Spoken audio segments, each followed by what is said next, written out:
Hi friends, ఈరోజు special తోటకూర egg fry. తోటకూర ఎగ్ ఫ్రై చపాతీకైనా వైట్ రైస్కైనా మంచి కాంబినేషన్ అండి. ఈ ఫ్రైని రెడీ చేసుకోవడానికి ముందుగా స్టవ్ ఆన్ చేసి ప్యాన్ పెట్టి 2 స్పూన్ల నూనె వేసుకోవాలి. నూనె కొంచెం వేడైన తర్వాత తాలింపు గింజలు వేసి ఫ్రై చేసి ఒక పెద్ద ఉల్లిపాయను 2 పచ్చిమిరపకాయలను కట్ చేసుకొని వేసుకోవాలి. కొంచెం పసుపు, రుచికి సరిపడా ఉప్పు వేసి ఉల్లిపాయలు బ్రౌన్ కలర్ వచ్చే వరకు ఫ్రై చేయాలి. ఇలా ఉల్లిపాయలు బ్రౌన్ కలర్ వచ్చిన తర్వాత ముందుగానే శుభ్రంగా కడిగి సన్నగా కట్ చేసిన తోటకూరను వేయాలి. ఈ తోటకూరను ఒకసారి బాగా కలిపి 10 నిమిషాల వరకు మూత పెట్టి మగ్గనివ్వండి. తోటకూర కొంచెం మగ్గిన తర్వాత మూత తీసేసి స్క్రీన్ మీద చూపిస్తున్నట్టు ఫ్రై చేయండి.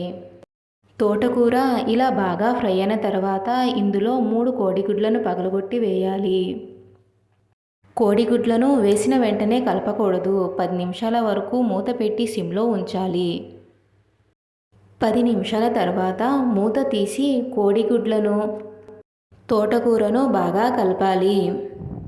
ఇలా పొడి పొడిలాడుతూ వచ్చే వరకు బాగా కలిపి తగినంత ఉప్పు అలాగే 1.5 స్పూన్ కారం వేసి బాగా కలుపుతూ 10 నిమిషాల వరకు ఫ్రై చేయాలి.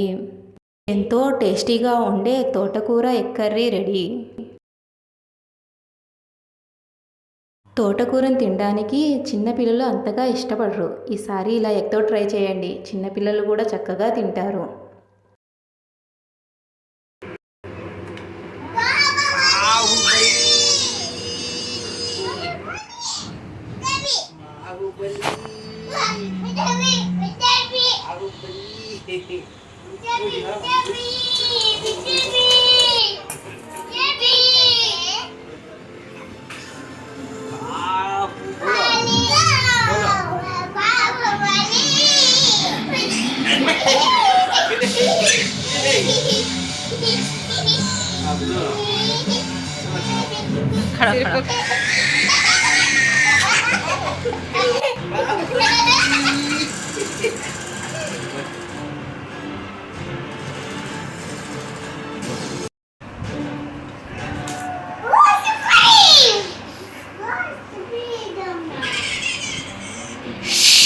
ఈ వీడియో మీకు నచ్చినట్లయితే please like, share and subscribe my channel.